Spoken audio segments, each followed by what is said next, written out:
Okay, I am here. Dr. Annette Feravich here. I am the teacher, and you are here in the classroom, in the philosophical classroom. We only meet here twice a week, Tuesdays and Thursdays. But I have some pretty cool information for you. I hope it doesn't sound too disorganized. You know, first of all, I ran long in the last class, so I started us 15 minutes later than normal because I needed that break in between. And got at least somewhat prepared for this class, but then also shoved some pizza down my throat. So that's the reason I'm like, I'm just looking at my, and then I had my volume turned off besides. I'm just so bothered by that because, yeah, there's no, well, obviously there's no volume there and there's like no way around it. There's not like a secret recording of the volume or the audio, whatever, of the volume.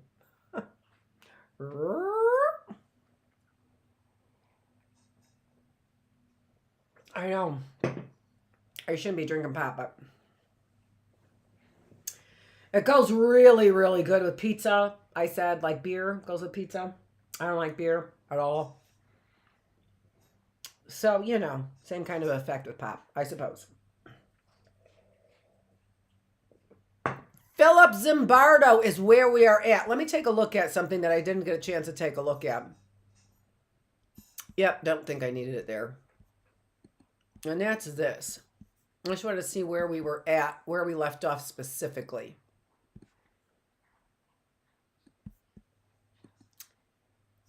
All right, good. I got nothing else. So, what I want to really, and where we've been with all of this that we've been talking about in this classroom. So, I have Gina's book upstairs, so I don't have Gina's book, The Lost Boys. But talking about the psychological influence, right? Psychology of persuasion, talking about the Senate hearings, right? And talking about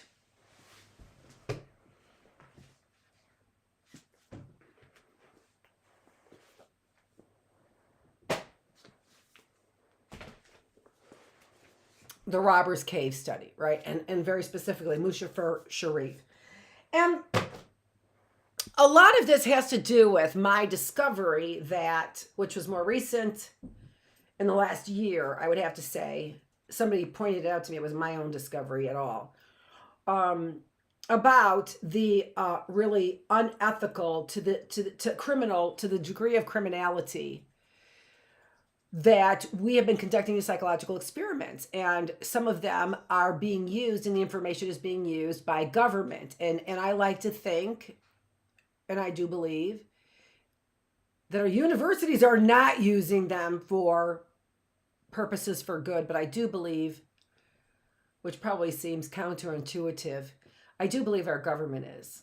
I just have to believe that. I have to believe that we are in the land of opportunity and that we made equal rights a priority here in this country because we are generally motivated by goodness. So that brings me to the scientific community that I find out, and in particular, I'll speak of my own community as opposed to other communities, the psychological community, and how much damage that they've done across the board to humanity as we usher out some of these moral values. And usher in a university way of thinking. So I was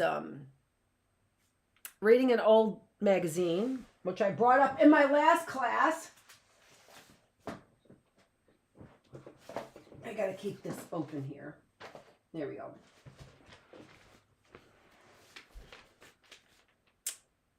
By Roger Shacktuck. What's that name? Shacktuck. Spelled like it sounds. Shacktuck. Shattuck. Why am I saying it like I'm just phonetically saying the name? 'Cause I am. Shattuck. Robert Shattuck. In this January 1999 Atlantic Monthly. And I was just perusing it. Well, actually, I just picked it up and I saw this. I think it says biology. Versus African Americans. Does it say? No. Technology versus African Americans when evil is cool. So, of course, I had to see that, right? I had to look up that. Our culture, When Evil's Cool by Roger Shattuck. Our culture in particular, the institution of the university, has contrived over the past few decades, this is in 1999, so this is 40 years now, something like that, not quite.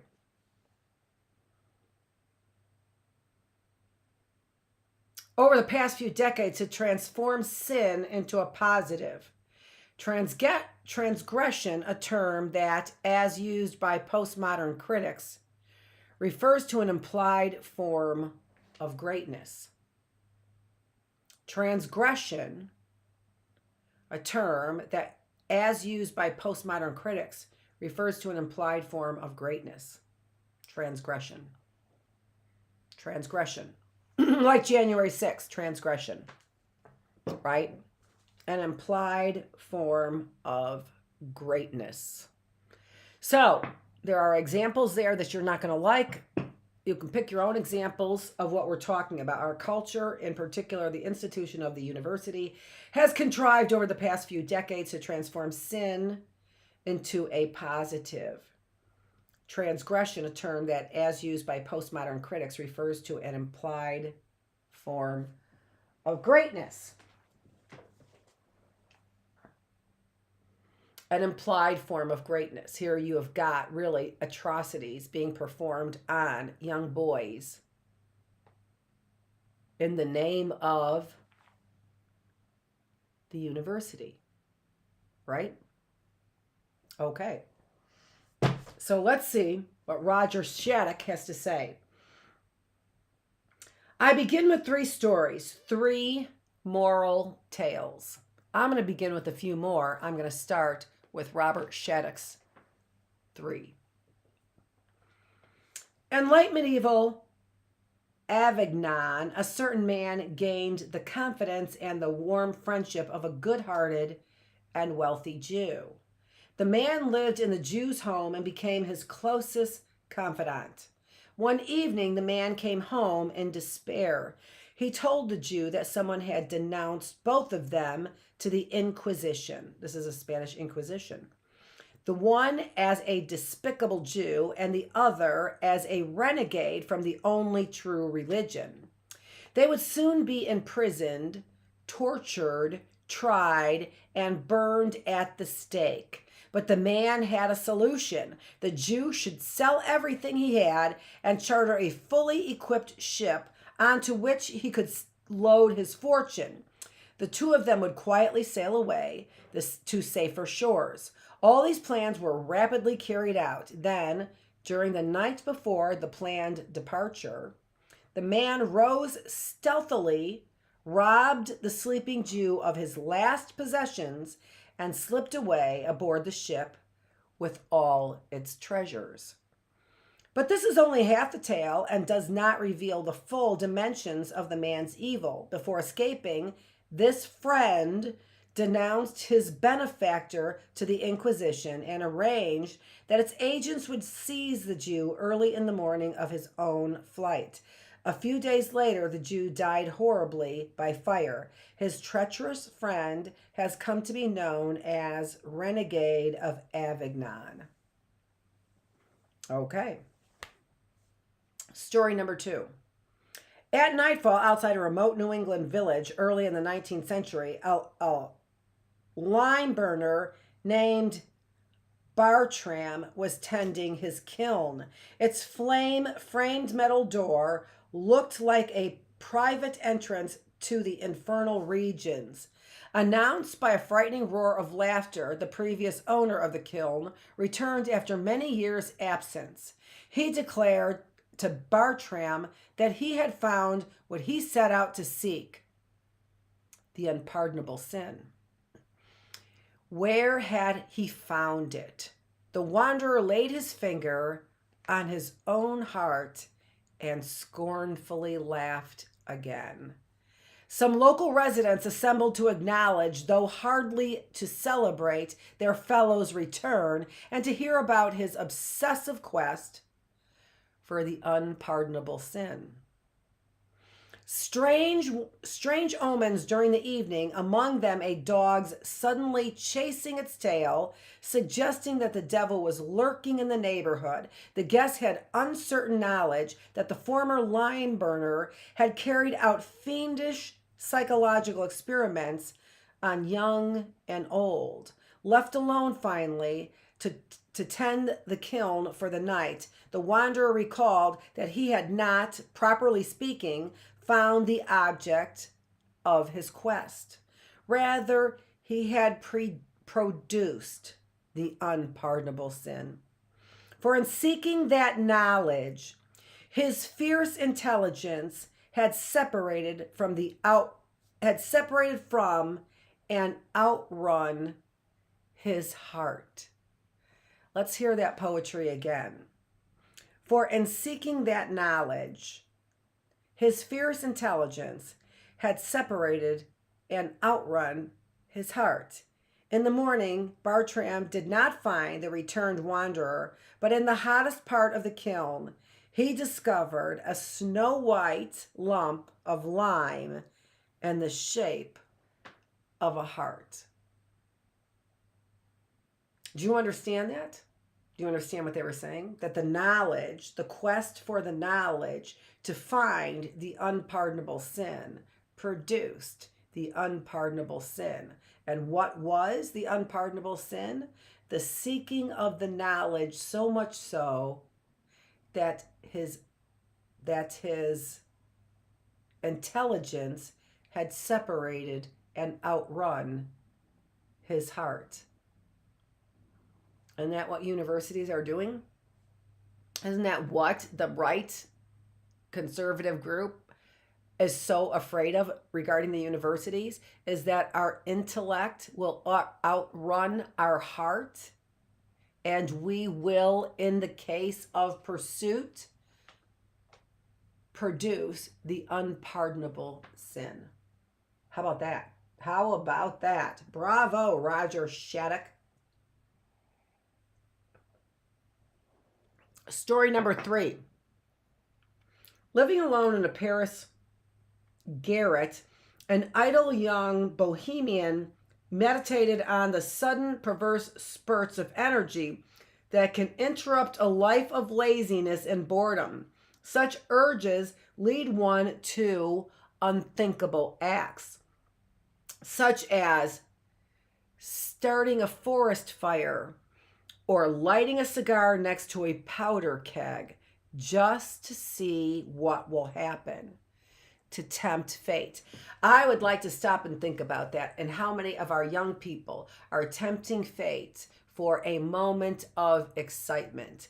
This I saw in one of the documentaries about a young man who was a video gamer who also then ended up murdering somebody without any foresight or feeling or so here, the last story, his intelligence had separated from and outrun his heart, so there was no feeling in it whatsoever.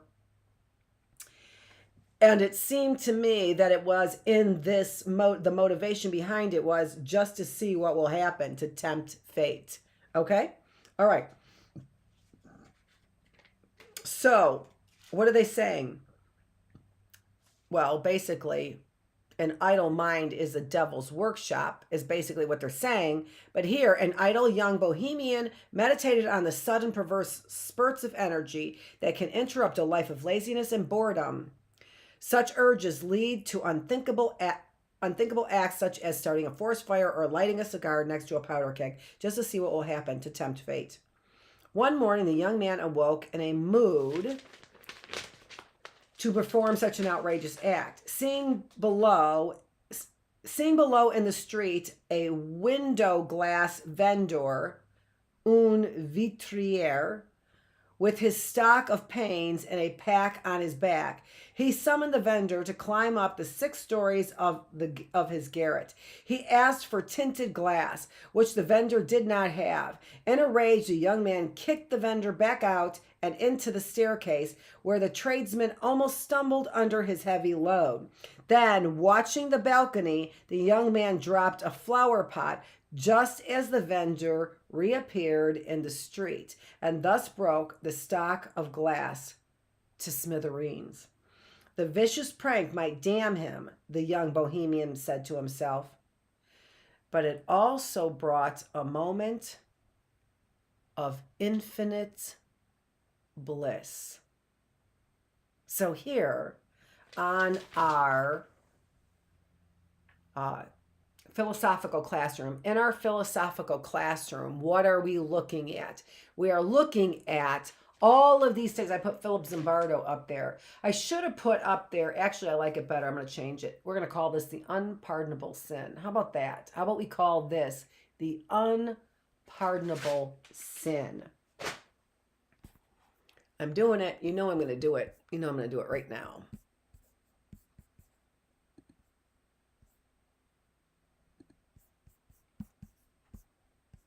So, let me show you.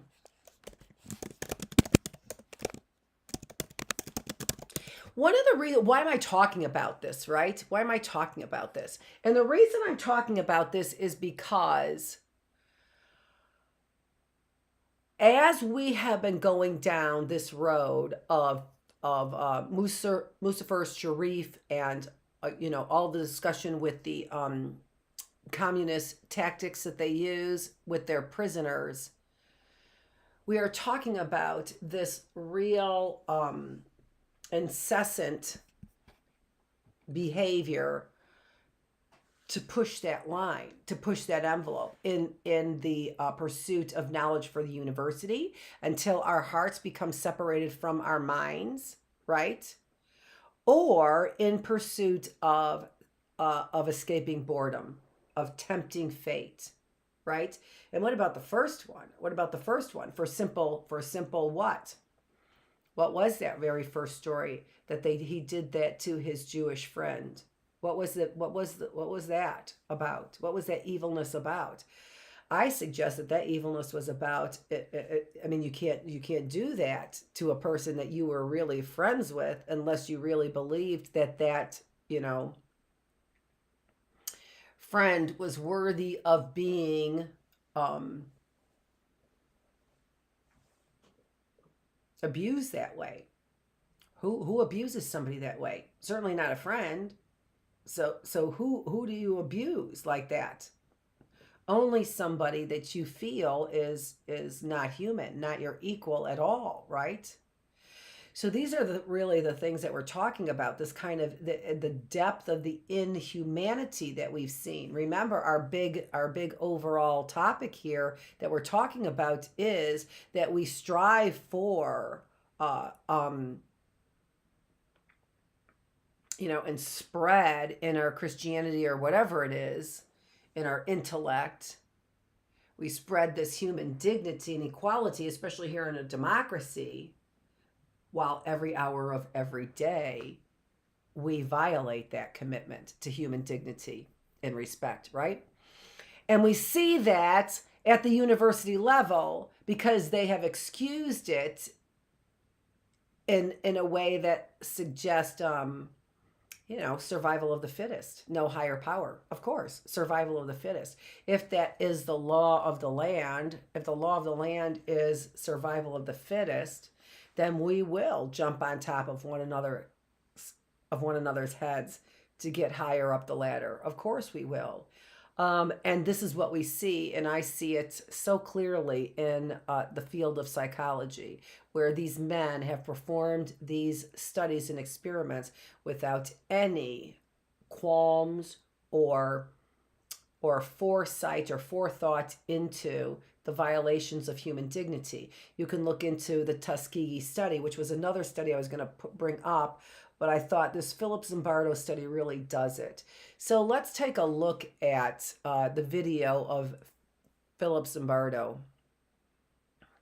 Let me give you a little bit of a background on this. Actually, you know what I'm going to do before I give you a background on this is I'm going to read to you from one of our speeches. So I'm trying to keep this theme here and trying to build up your concept and understanding of the theme that I wanted, which is basically this theme of fully taking advantage of individuals. Remember, all of this is an outcome of World War II, right? And an outcome of World War II is that we got to face our real strong beliefs about inferior individuals, about a hierarchy, about who's deserving and who's not deserving, about superior races, right? And again, unequal race, right? Okay, so let me take a look at this speech here. I want to read this speech, Hate, Ignorance, and Evil. This is from Chaim, Herzog, and this is an address to the UN General Assembly on November 10th, 1975. This is Israel's 6th president, Chaim Herzog. He was born in Belfast, Northern Ireland in 1918, and he's a son of the chief rabbi of Ireland.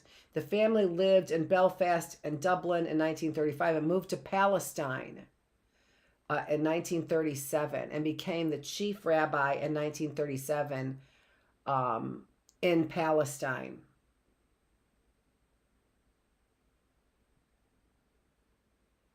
He served in Palestine as the Jewish underground during the Arab Revolt from 1936 to 1938. He then continued his studies at the Government of Palestine Law School in Jerusalem. Okay, so well studied on history, politics, and is then now giving his speech to the UN about all that he's seen, right? Mr. President, it is symbolic that this debate, which may well prove to be a turning point in the fortunes of the United Nations and a decisive factor in the possible continued existence of this organization, should take place on November 10th. Tonight, 37 years ago, has gone down in history as Kristallnacht, the Night of the Crystals. This was the night in 1938 when Hitler's Nazi stormtroopers launched a coordinated attack on the Jewish community in Germany, burned the synagogues in all its cities, and made bonfires in the streets of the holy books and the scrolls of the Holy Law and Bible. Did he really burn those scrolls? I mean, the original scrolls? It was a night when the Jewish homes were attacked and heads of families taken away, many of them never to return. It was a night when the windows of all Jewish businesses and stores were smashed, covering the streets in the cities of Germany with a film of broken glass which dissolved into the millions of crystals which gave that night its name. It was a night which led eventually to the crematoria and gas chambers, Auschwitz, Birkenau, Dachau, Buchenwald, Theresienstadt, and others. It was the night which led to the most terrifying Holocaust in the history of man. I do not come to this rostrum to defend the moral and historical values of the Jewish people. They do not need to be defended. They speak for themselves. They have given to mankind much of what is great and eternal. They have done for the spirit of man more than can readily be appreciated by a forum such as this one. I hope you're hearing this. I come here to denounce two great evils which menace society in general and a society of nations in particular. These two evils are hatred and ignorance.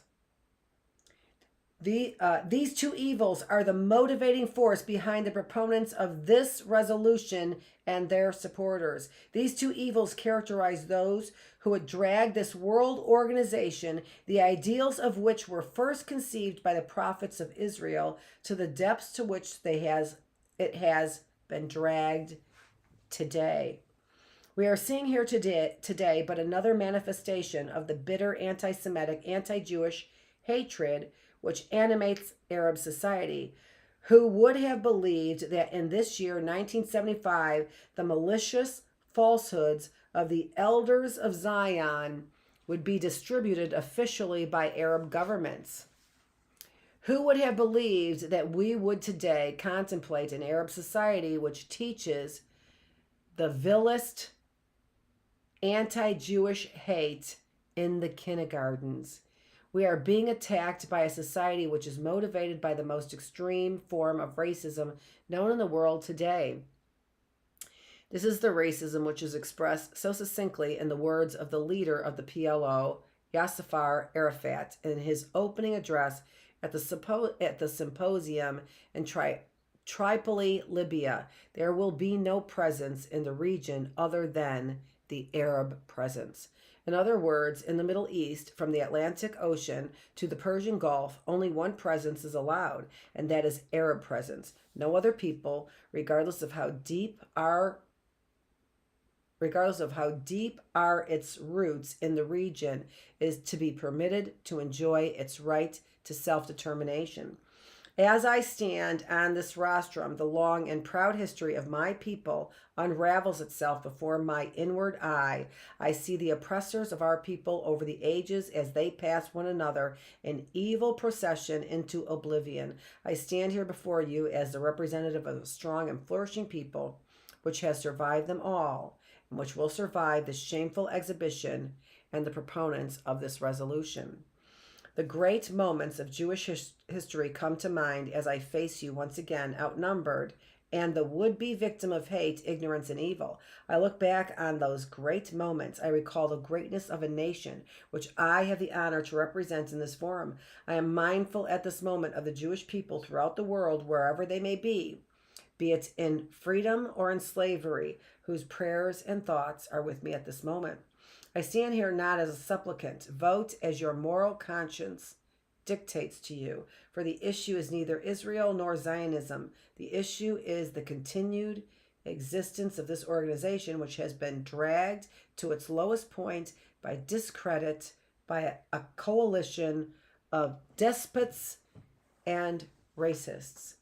The vote of each delegation will record in history its country's stand on anti-Semitic racism and anti-Judaism. You yourselves bear the responsibility for your stand before history, for as such you will be viewed in history. We, the Jewish people, will not forget. For us, the Jewish people, this is but a passing episode in a rich and event-filled history. We put our trust in our providence, in our faith and beliefs, in our time-hallowed tradition, and our striving for social advance and human values, and in our people, wherever they may be. For us, the Jewish people, this resolution based on hatred, falsehood, and arrogance is devoid of any moral or legal value. And this was about, let's see here.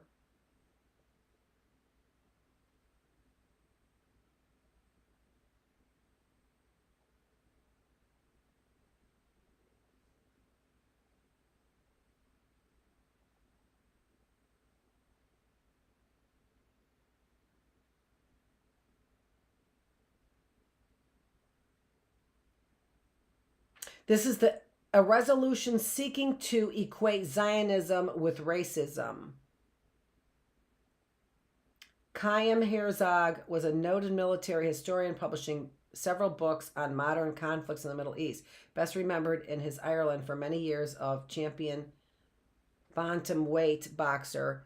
Herzog revisited his Irish roots, returning to Belfast and Dublin before his death.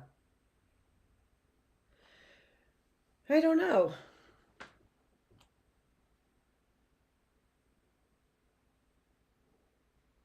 I thought that would have a bigger bang.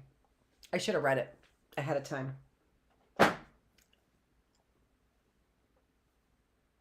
I'm looking at the dropped frames over here and see what we have here. Okay, all right. Let me show you. I wanted to pull out one of those speeches, and I wanted a speech that I pulled out that had to do with World War II and some of the hate that was going on, to kind of combine all of these things. Although I'm really not sure that that did the trick, and I'm sorry about that. I should have paid more attention to that speech. There were a few other ones in here that I debated on, and that beginning of that one really seemed like it would be one that pulled everything together for us. But a better one may have been, well, see, there's Joseph Stalin's speech here, which I was curious about. There is Vladimir Ilyich Lenin. So Lenin's speech is in here as well.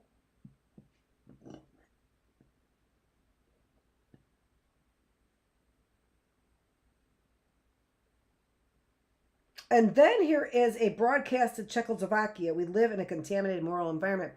But I didn't know enough about it. And so some of these other... Oh, you know what? I should have read Oppenheimer's 122.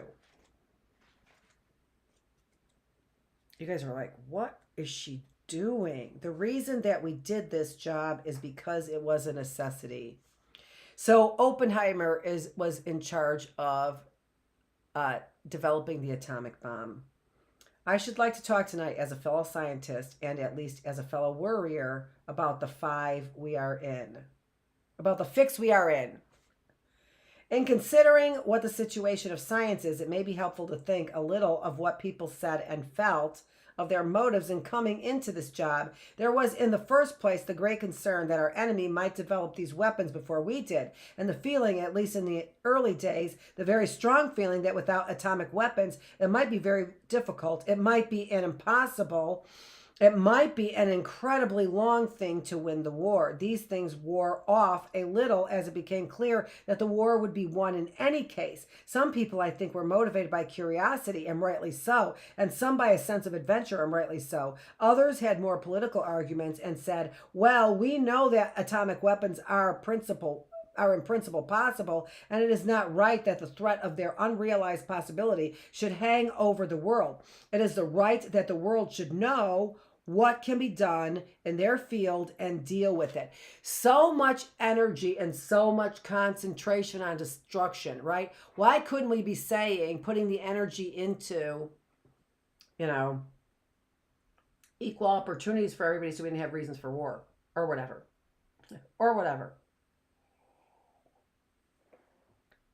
All right, we're going to watch a little bit of this video. And the video is of Phillip Zimbardo's Stanford prison experiment. So like these other scientific experiments that are being done, Zimbardo did a study where he set up an environment and he wrote a book about it. And basically, it's the only theory he's ever come up with, or really the only, not a lot of work that he's done. See, we see creator of the landmark Stanford prison experiment, understanding how good people turn evil. And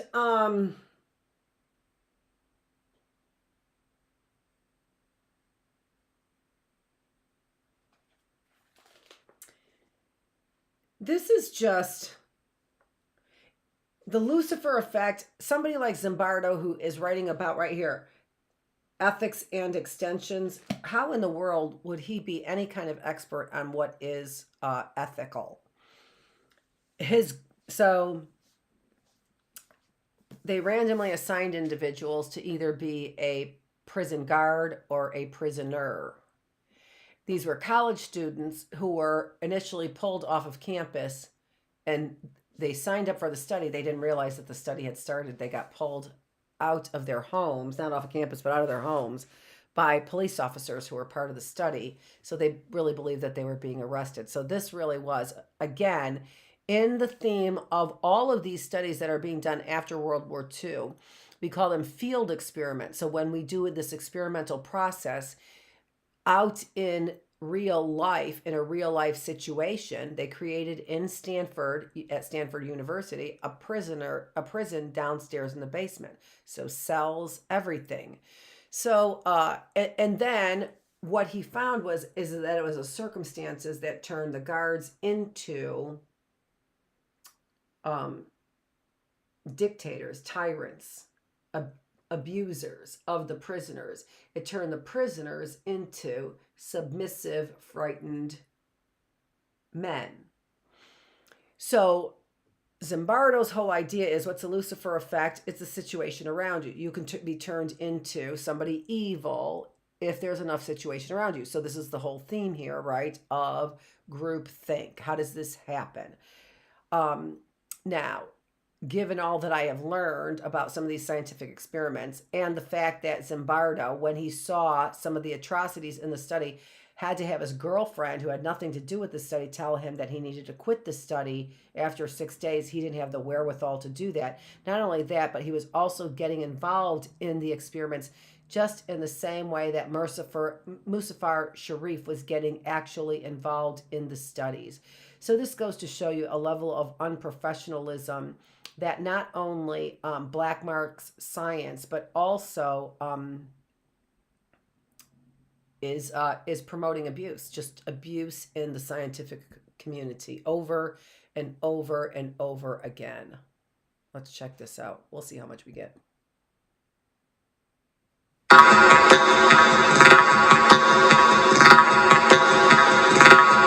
I was the first one to be picked up, so they put me in a cell. They locked me in there in this degrading little outfit. I don't want anybody left. Violation of the rules. I'm under podcast simulation. I gotta go to a doctor. Anything.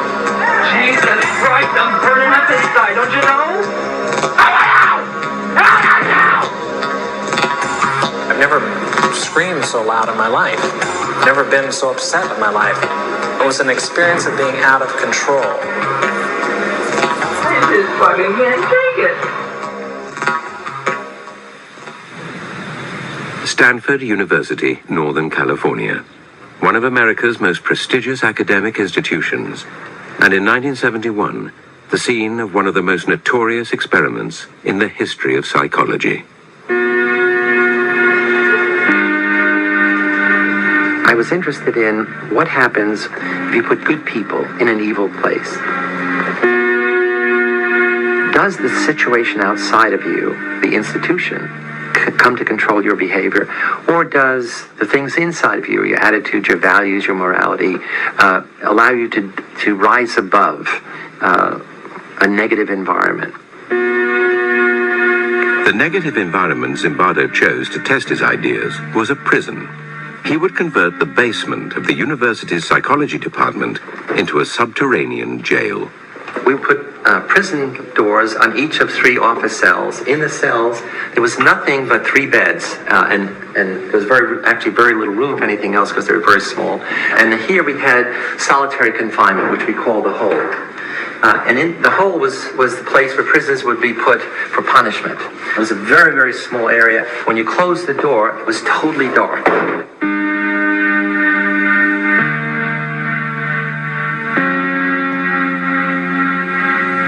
All the guards wore military uniforms, and we had them wear these silver reflecting sunglasses. And what it does is you can't see someone's eyes, and so that loses some of the humanness, the humanity. In general, we wanted to create a sense of power. That is, the guards as a... Does it look to you like he's the guy who wants to be the center of attention, that he's the guy who wants a sense of power, that he's the guy who wants to look like the badass with the glasses on? Because that's the sense I get. Category are people who have power over others, in this case, power over the prisoners. A decade earlier, psychologist Stanley Milgram had also looked at how we respond to authority. In order to understand how people were induced to obey unjust regimes and participate in atrocities such as the Holocaust, he set up an experiment. Volunteers were told they were taking part in scientific research to improve memory. Will you open those and tell me which of you is which, please?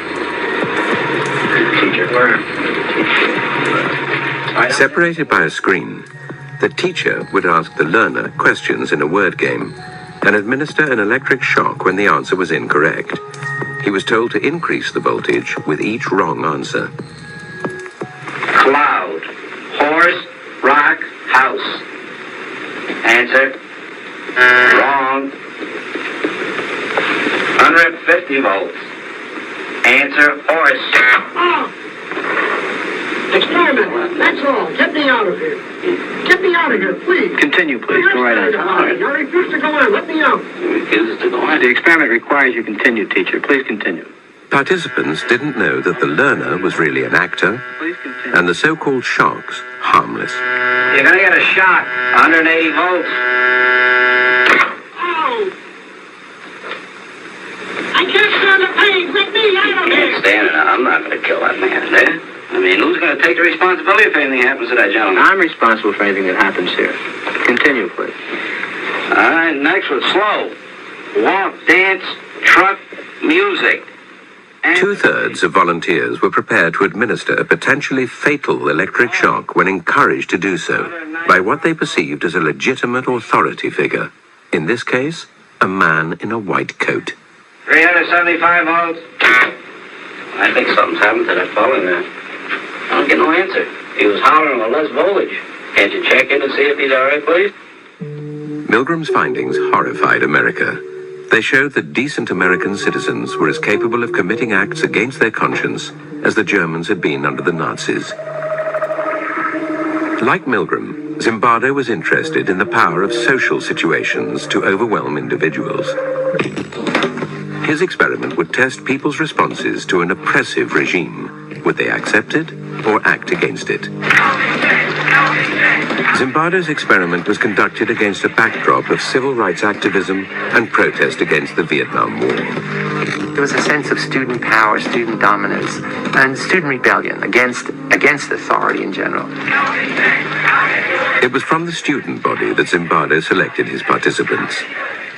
After passing tests to screen out anyone with a psychological abnormality, they were paid $15 a day.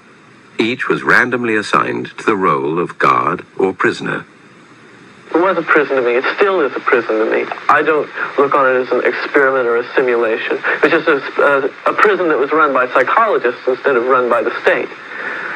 I was 20, and that September I was going to college, and it would be nice to have a summer job, but there sure wasn't a lot of time left.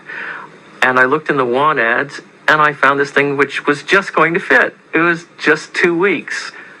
Once you put a uniform on and are given a job to keep these people in line, you really become that person. Once you put on that khaki uniform, you put on the glasses, you take the nightstick.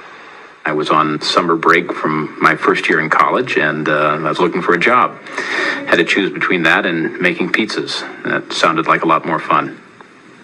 As well as running the experiment, Zimbardo took on the role of prison superintendent. He began by briefing the guards. I said, you have to maintain law and order. If prisoners escape, the study is over, and you can't use physical violence. You can't create a sense of fear in them. You can't create the notion that their life is totally controlled by us, and that there'll be constant surveillance.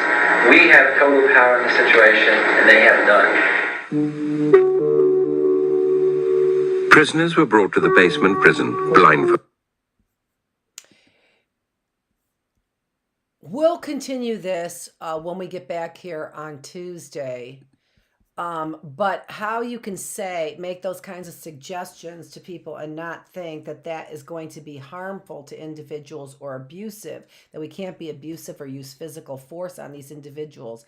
But the way that you were explaining things, how you can think that that mental conditioning is not abusive is it's not short-sighted. It wasn't short-sighted. It was pure ignorance on somebody who has a PhD and is in charge of young people. So again, not really impressed with Zimbardo at all. This is Dr. Annette Feravich. I'm the teacher, and we are here in the classroom, the philosophical classroom. We'll be back here to talk more about Zimbardo and kind of bring these experiments, because we were talking about Milgram's study. I talk about Milgram's study in spiritual classroom. I talk about it more so in critical thinking classroom. We've talked about it here. I've mentioned Tuskegee study. We have talked about Stanford Prison, and we talked about the Robbers Cave, amongst others. So take a look at those, and we're going to see what Zimbardo did in this Stanford Prison experiment. Thanks for joining me. I will see you Tuesday in the early bird classroom. Oh, no, hopefully you'll be here next. And in just a few minutes at 3:15, and I have an appointment at 3:45, so we have to stay on track. I'm trying to stay on track because we'll have 15 minutes of this. So a few minute break, and I will see you at 3:15. We are reading a story about Jane Goodall from Who HQ, Who headquarters. Who is Jane Goodall? Hope to see you in a few. Thanks. Bye.